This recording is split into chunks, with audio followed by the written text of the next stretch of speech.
When I Grew Up, Great Leaders. Ruth Bader Ginsburg. When Ruth was small, her mother encouraged her to work hard and get a good education. She wanted her little girl to have a good life. Became a very important judge. But women were treated very differently than men. Even though Ruth was top of her class and graduated with a law degree, it was difficult to get a job. Eventually, though, Ruth gained a top job as Justice of the Supreme Court of the United States. That is a very important judge who makes sure that things are fair for everyone. Mohandas Gandhi. Mohandas was a shy child. He found it hard to talk to his friends and would run home from school so he didn't have to speak to anyone. Led peaceful protests. Mohandas thought it was wrong that India was ruled by Britain.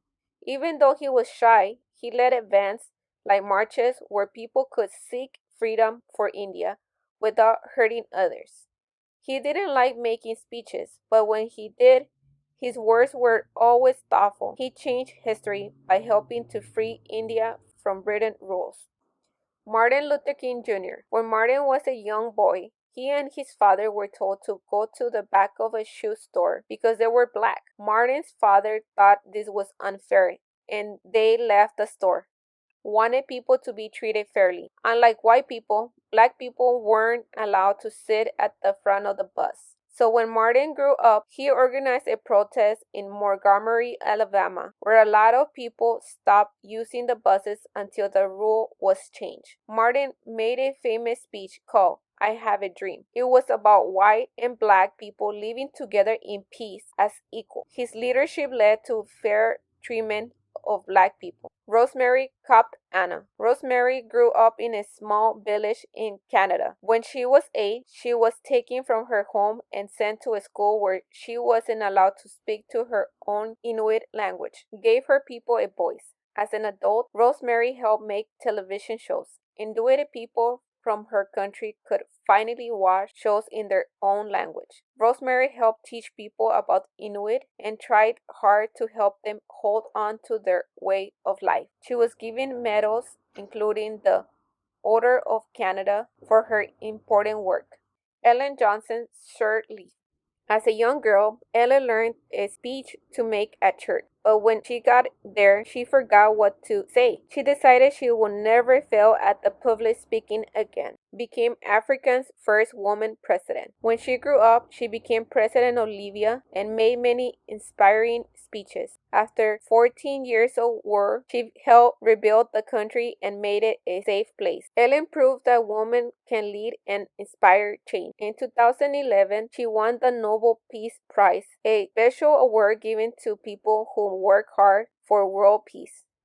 Franklin grew up in America. As a child, he traveled a lot and met all sorts of interesting people, including President Grover Cleveland. Used his power to help his country.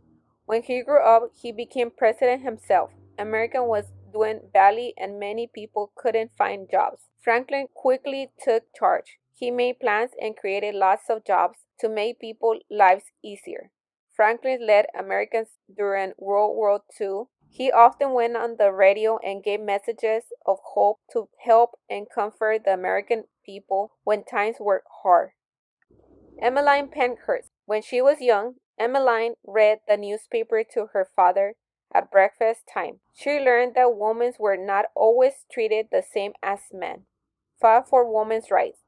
As she grew up, Emmeline continued to learn about women's rights.